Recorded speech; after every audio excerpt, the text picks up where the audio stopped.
Hamas की आखिरी जंग। हमास ने फिर मारे 15 इजरायली सैनिक। मरकावा टैंक के इस वीडियो को दिल थाम कर देखिएगा। यह वीडियो हमास के प्रतिशोध का है। यह वीडियो गाजा से आया। गाजा में हमास इजरायल को कितनी गहरी चोट दे रहा है, उसे समझने के लिए आपको इस वीडियो को देखना जरूरी है। इजरायल का बुलडोजर एक बख्तरबंद गाड़ी को खींच कर ले जा रहा है। इन दोनों के पीछे आ रहा है इजरायल का शक्तिशाली टैंक मरकावा। और फिर वही होता है जिसके बारे में सपने में भी नेतन्याहू की फोर्स सोच नहीं सकती थी। एक बार फिर देखिए।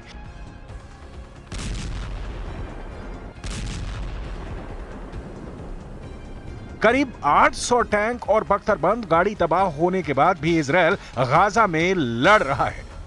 यही है हमास की वो अदृश्य ताकत जिसके सामने इजरायली फोर्स बेबस नजर आ रही है।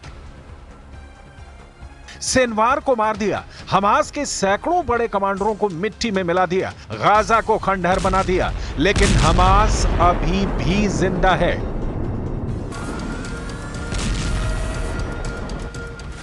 और हमास का जिंदा होना ही नेतन्याहू की सबसे बड़ी हार है। हमास की जीत और नेतन्याहू की हार की पूरी कहानी कुछ ही मिनटों में आपके सामने होगी, लेकिन पहले सुनिए हमास पर क्या कह रहे हैं ईरान के supreme leader ayatollah Ali Khamenei.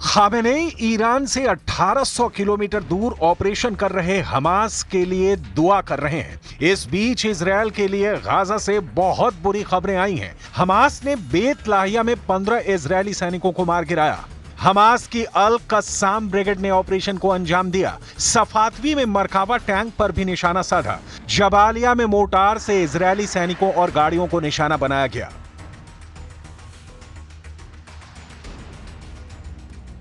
अब टैंक उड़ाने वाले हमास और हिजबुल्लाह के नए नए खतरनाक वीडियो लगातार वायरल हो रहे हैं। कुल मिलाकर इजरायली बख्तरबंद वाली ब्रिगेड इस वक्त दहशत में है। मरकावा टैंक और नेमर बख्तरबंद गाड़ियों का गाजा के अंदरूनी इलाकों में टहलना भी आसान नहीं है। हालांकि नेतन्याहू की फौज लगातार दावा कर रही है कि सिनवार को खत्म करने के साथ उसने हमास की कमर तोड़कर रख दी है। हाल में इजरायल ने अपना एक बड़ा अफसर हमास के एंटी टैंक दस्ते के हमले में खोया है। गाजा के जबालिया में हमास ने अचानक इजरायल की फोर्स पर हमला बोला और फिर इजरायल का बड़ा कमांडर मारा गया। 41 साल के कर्नल एहसन दाक्सा 401वीं ब्रिगेड के कमांडर थे। गाजा और लेबनान फ्रंट का लंबा अनुभव था। हमास ने इस अफसर को टारगेट बनाया और इजरायल को एक बहुत बड़ा जख्म दे दिया। गाजा के जबालिया में इजरायल का मरकावा टैंक घूम रहा था, तभी हमास के एंटी टैंक दस्ते ने मरकावा टैंक पर थर्मोबैरिक रॉकेट से हमला किया। इसी दौरान वहां खड़े कर्नल एहसन दाक्सा और उनके 2 और अफसर बुरी तरह से घायल हो गए। सबको फौरन रेस्क्यू किया गया, लेकिन इजरायल की फौज कर्नल एहसन दाक्सा को बचा नहीं पाई। היום בהיתקלות בצפון רצועת עזה, מרחב ג'באליה, נפל מפקד חטיבת השריון 401, אלוף משנה אחסן דקסה, ונפצעו מפקד גדוד באורח קשה ושני קצינים נוספים באורח קל. המפקדים נכנסו לשטח בטנקים ויצאו מהם לטובת תצפית. במהלך התצפית נפגעו מהפעלת מטען כשהם מחוץ לטנק. इसमें कोई शक नहीं कि गाजा से आ रहे ऐसे बहुत से वीडियो ने इजरायल के पावर सेंटर में तहलका मचा दिया है। क्या ऐसे वीडियो अब नेतन्याहू की फौज में नया डर पैदा कर रहे हैं? क्योंकि जो धमाका है उसमें ना सिर्फ इजरायल का टैंक फट रहा है, बल्कि इजरायली सेना की ताकत वाली छवि भी चकनाचूर हो रही है। गाजा ही नहीं, दक्षिण लेबनान में चल रहे ग्राउंड ऑपरेशन में इजरायल को कई झटके लगे हैं और यही नेतन्याहू के लिए बहुत बड़ा चैलेंज बन चुका है। उनके विमानों ने आसमान से बमबारी करके तो हिजबुल्लाह को घुटनों के बल पर ला दिया है, लेकिन ग्राउंड ऑपरेशन में इजरायल को बहुत बड़े झटके लगे हैं, क्योंकि दक्षिण लेबनान और गाजा दोनों जगह से इजरायल के लिए बुरी खबरें आ रही हैं।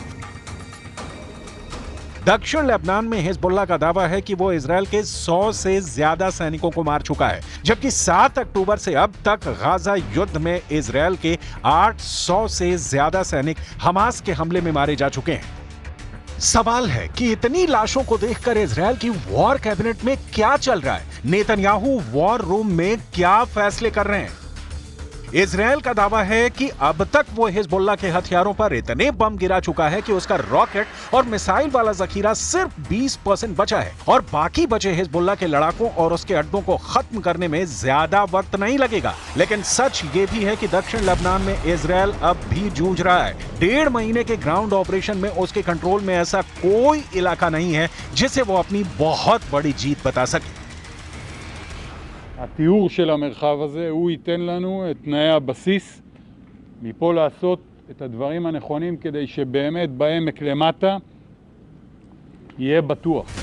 नेतन्याहू के जनरल बड़े बड़े दावे कर रहे हैं, लेकिन सच यह है कि खंडहर बन चुके गाजा और लेबनान के कई बड़े इलाकों ने अब भी इजरायल की सेना की नींद उड़ाई हुई है। गाजा और लेबनान में लाशों का पहाड़ खड़ा करने के बावजूद हमास भी बाकी है और हिजबुल्लाह भी।